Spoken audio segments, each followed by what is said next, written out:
ओम श्री विष्णवे नमः। ओम ब्रह्म बृहस्पते नमः। बोलिए भगवान विष्णु की जय, गुरु बृहस्पति देव की जय। आज सुनिए बृहस्पतिवार व्रत की कथा। एक समय की बात है, भारतवर्ष में एक राजा राज्य करता था।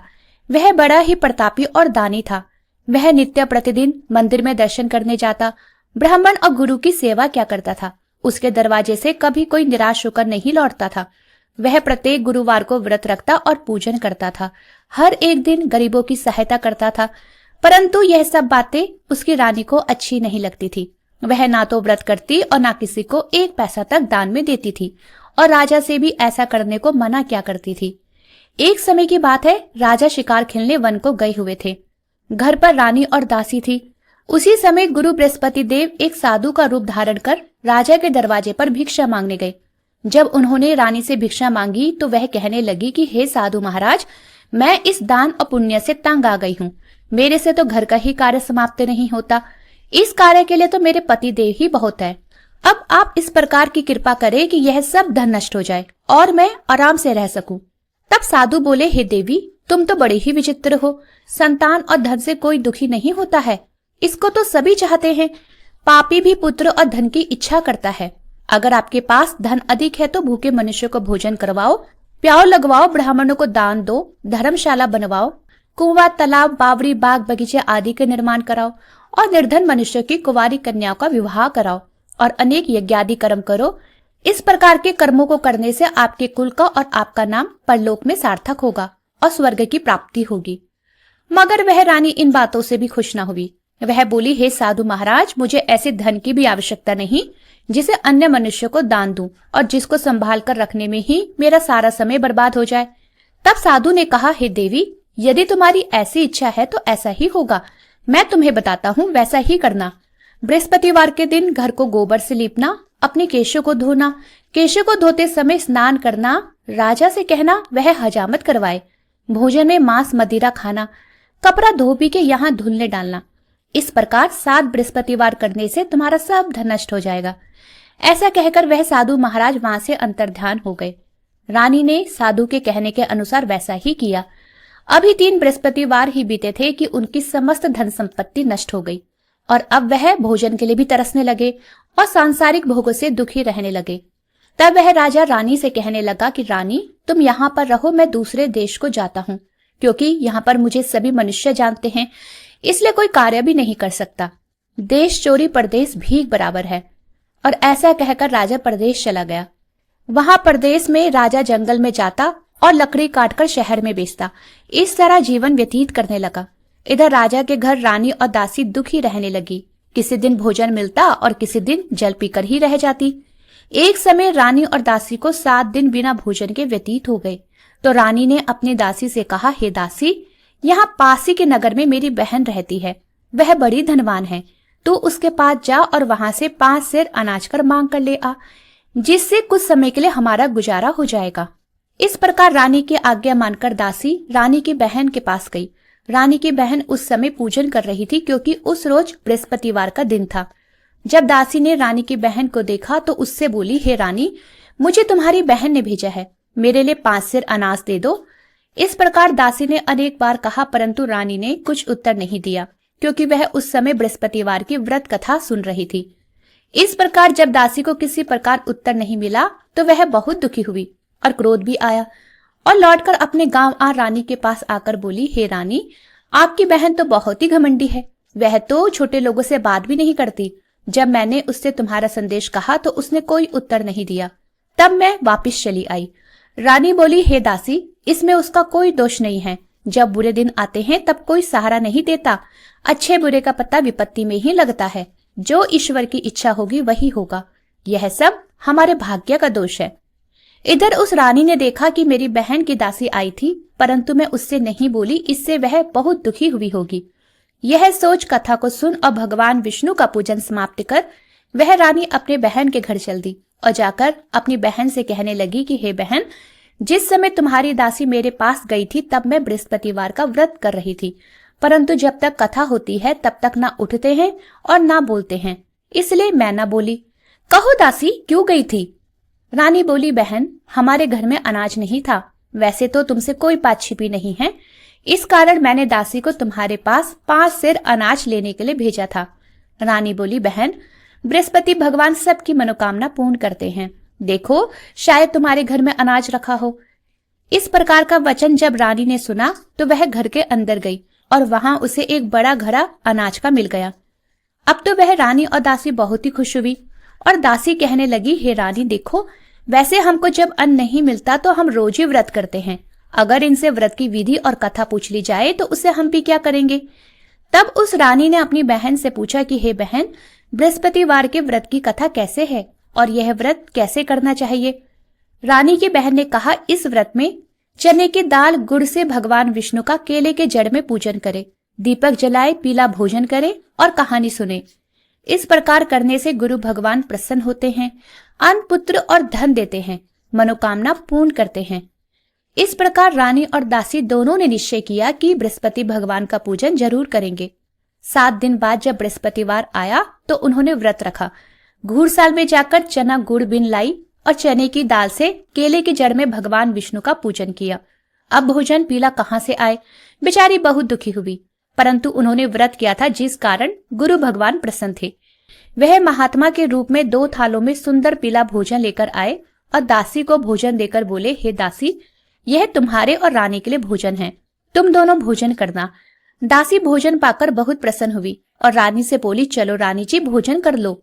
रानी को इस विषय में कुछ पता नहीं था, इसलिए वह दासी से बोली, तू ही भोजन कर, क्योंकि तू हमारी व्यर्थ में हंसी उड़ाती है।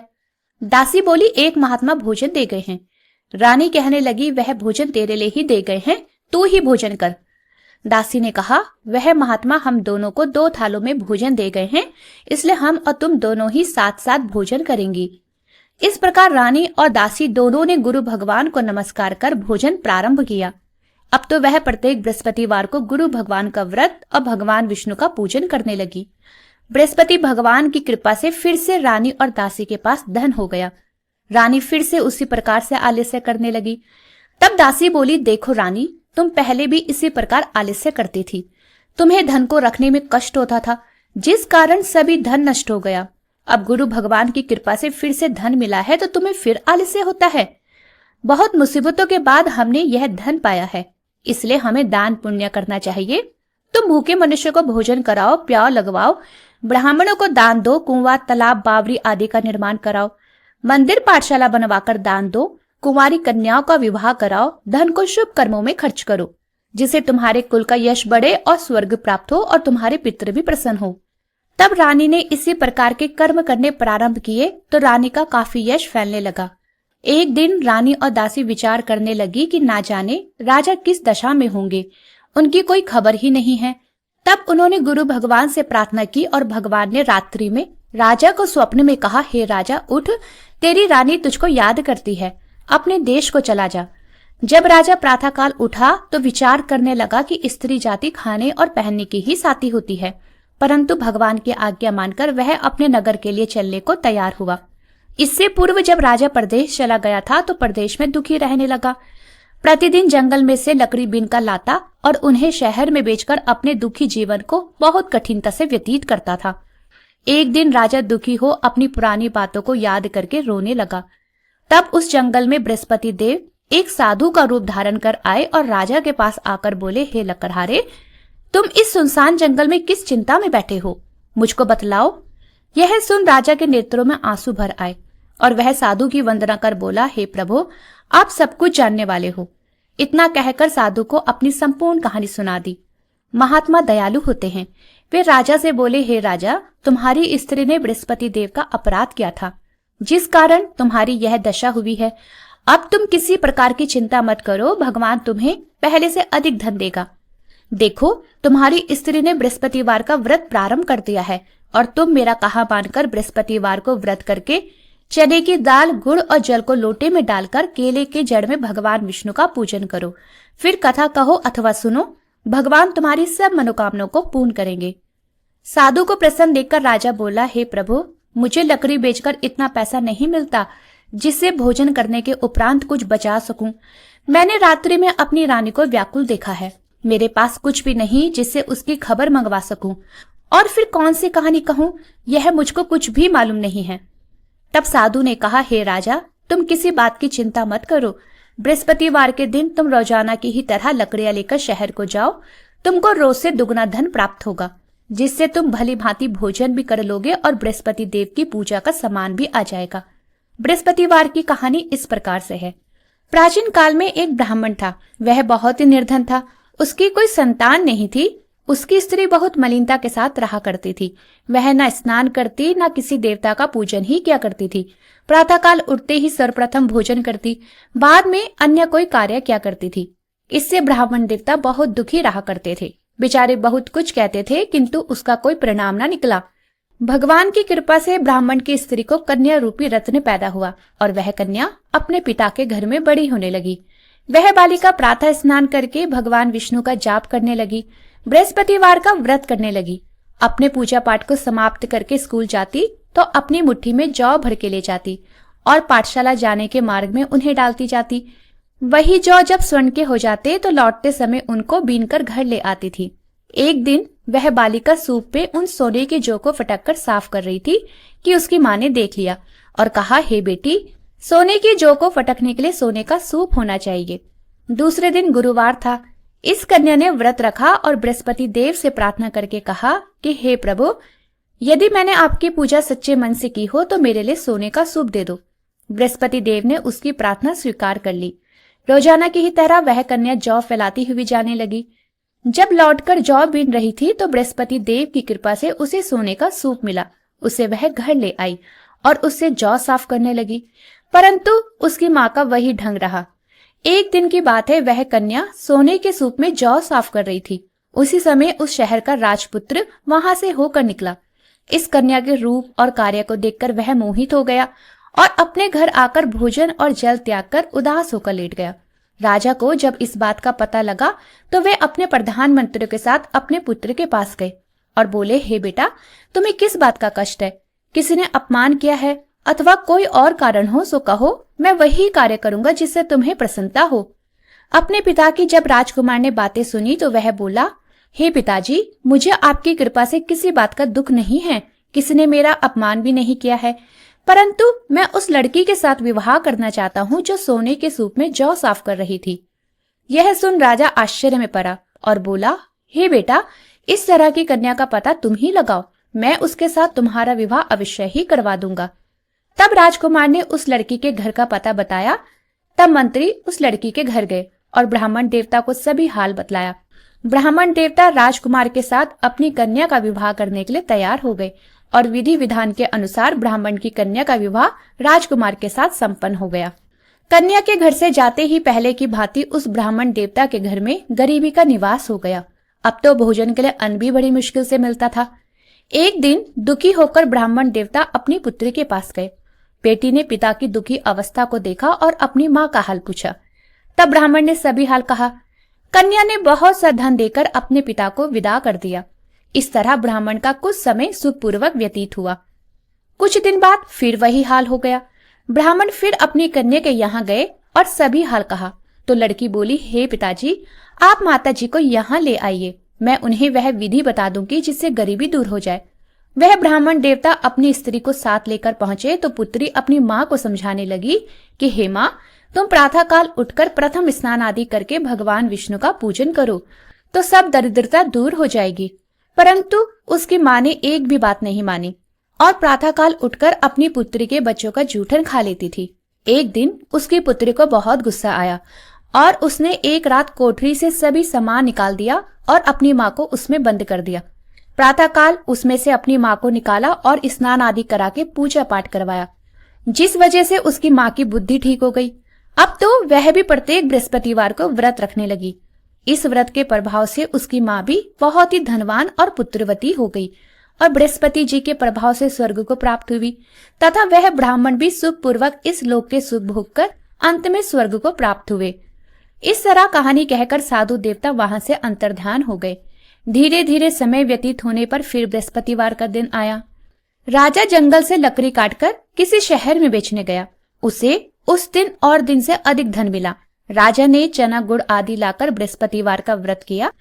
उस दिन से उसके सभी क्लेश दूर हो गए। परंतु जब दोबारा गुरुवार का दिन आया तो बृहस्पतिवार का व्रत करना भूल गया। जिस कारण बृहस्पति भगवान नाराज हो गए। उस दिन उस नगर के राजा ने विशाल यज्ञ का आयोजन किया और शहर में घोषणा करा दी कि कोई भी मनुष्य अपने घर भोजन न बनाए और न आग जलाए। समस्त लोग मेरे यहाँ भोजन करने आए। इस आज्ञा को जो न मानेगा उसको फांसी की सजा दी जाएगी। इस तरह की घोषणा संपूर्ण नगर में करवा दी गई। राजा की आज्ञा अनुसार शहर के सभी लोग भोजन करने गए, लेकिन लकड़हारा कुछ देर से पहुंचा, जिस कारण राजा उसको अपने साथ घर ले गए और ले जाकर भोजन करा रहे थे तो रानी की दृष्टि उस खूंटी पर पड़ी जिस पर रानी का हार लटका हुआ था। रानी को वह हार वहां दिखाई नहीं दिया तो रानी ने निश्चय किया कि मेरा हार इसी मनुष्य ने चुरा लिया है। उसी समय सैनिकों को बुलवाकर लकड़हारे को जेल खाने में डलवा दिया। जब राजा जेल खाने में गया तो बहुत दुखी होकर विचार करने लगा कि ना जाने कौन से पूर्व जन्म के कर्म से मेरे लिए दुख प्राप्त हुआ है, और उसी साधु को याद करने लगा जो कि जंगल में मिला था। उसी समय तत्काल बृहस्पति देव साधु के रूप में प्रकट हो गए और उसकी दशा को देखकर कहने लगे, तूने बृहस्पति देवता की कथा नहीं की, जिस कारण तुम्हें दुख प्राप्त हुआ है। अब चिंता मत कर, बृहस्पतिवार के दिन जेल खाने के दरवाजे पर 4 पैसे पड़े मिलेंगे, उनसे तू बृहस्पति देव की पूजा करना, तेरे सभी कष्ट दूर हो जाएंगे। बृहस्पतिवार के रोज राजा को 4 पैसे मिले। राजा ने कथा कही और उसी रात्रि को बृहस्पति देव ने उस नगर के राजा को स्वप्न में कहा, हे राजा, तुमने जिस आदमी को जेल खाने में बंद कर दिया है वह निर्दोष है, वह राजा है, उसे छोड़ देना। रानी का हार उसी खूंटी पर लटका हुआ है। अगर तू ऐसा नहीं करेगा तो मैं तेरे राज्य को नष्ट कर दूंगा।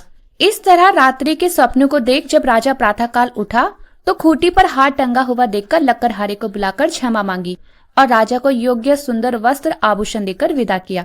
गुरुदेव की आज्ञा अनुसार राजा अपने नगर को चल दिया। राजा जब नगर के निकट पहुंचा तो उसे बड़ा ही आश्चर्य हुआ। नगर में पहले से अधिक बाग, तालाब, कुएं तथा बहुत से धर्मशाला, मंदिर आदि बने हुए थे। राजा ने पूछा, यह किसका बाग और धर्मशाला है? तब नगर के सब लोग कहने लगे कि यह सब रानी और दासी के हैं। तो राजा को आश्चर्य हुआ और गुस्सा भी आया। जब रानी ने यह खबर सुनी कि राजा आ रहे हैं तो उसने अपनी दासी से कहा कि हे दासी, देख, राजा हमें कितनी बुरी हालत में छोड़ गए थे, कहीं वह हमारी ऐसी हालत देखकर लौट न जाए, इसलिए तू दरवाजे पर खड़ी हो जा। आज्ञा अनुसार दासी दरवाजे पर खड़ी हो गई और जब राजा आए तो उन्हें अपने साथ ले आई। तब राजा ने क्रोध करके अपनी तलवार निकाली और पूछने लगे, यह बताओ कि तुम्हें यह धन कैसे प्राप्त हुआ है? तब उन्होंने कहा, हमें यह सब धन बृहस्पति देव के व्रत के प्रभाव से प्राप्त हुआ है। राजा ने निश्चय किया कि 7 रोज बाद तो सभी बृहस्पति देव का पूजन करते हैं, परंतु मैं रोजाना दिन में 3 बार कहानी कहा करूंगा और रोज व्रत किया करूंगा। अब तो हर समय राजा के दुपट्टे में चने की दाल बंधी रहती और दिन में 3 बार कहानी कहता। एक रोज राजा ने विचार किया कि चलो अपनी बहन के यहाँ हो आते हैं। इस तरह निश्चय कर राजा घोड़े पर सवार हो अपनी बहन के घर जाने लगा। मार्ग में उसने देखा कि कुछ आदमी एक मुर्दे को लिए जा रहे हैं। उन्हें रोककर राजा कहने लगा, अरे भाइयों, तुम मुझसे बृहस्पति देव की कहानी सुन लो। वे बोले, लो, हमारा तो आदमी मर गया है, इसको अपनी कथा की पड़ी है। परंतु कुछ आदमी बोले, अच्छा कहो, हम तुम्हारी कथा भी सुनेंगे। राजा ने दाल निकाली और कथा कहने लगा। अभी कथा आधी ही हुई थी कि मुर्दा हिलने लग गया और जब कथा समाप्त हो गई तो राम राम कहकर वह मनुष्य खड़ा हो गया। आगे मार्ग में राजा को एक किसान खेत में हल चलाता मिला। राजा ने उसे देखा और उससे बोला, अरे भैया, तुम मुझसे बृहस्पतिवार की कथा सुन लो। किसान बोला, जब तक मैं तेरी कथा सुनूंगा तब तक 4 हरैया जोत लूंगा, जा अपनी कथा किसी और को सुनाना। इस तरह राजा आगे चलने लगा।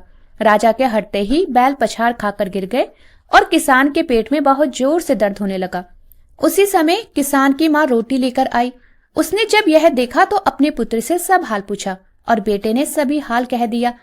तब बुढ़िया दौड़ी दौड़ी उस घुड़सवार राजा के पास गई और उससे बोली, मैं तेरी कथा सुनूंगी, तू अपनी कथा मेरे खेत पर ही चलकर कहना। राजा ने बुढ़िया के खेत पर जाकर कथा कही, जिसके सुनते ही वह बैल खड़े हुए और किसान के पेट का दर्द बंद हो गया। राजा अब अपनी बहन के घर पहुंच गया। बहन ने भाई की खूब मेहमानी की। दूसरे रोज राजा प्रातःकाल जागा तो वह देखने लगा कि सब लोग भोजन कर रहे हैं। राजा ने अपनी बहन से कहा कि ऐसा कोई मनुष्य है जिसने भोजन नहीं किया हो तो वह मुझसे बृहस्पतिवार की कथा सुन ले। बहन बोली, हे भैया, यह देश ऐसा ही है, पहले यहाँ लोग भोजन करते हैं, बाद में अन्य काम किया करते हैं। अगर कोई पड़ोस में हो तो देख आती हूँ। वह ऐसा कहकर देखने चली गई, परंतु उसे कोई ऐसा व्यक्ति नहीं मिला जिसने भोजन ना किया हो।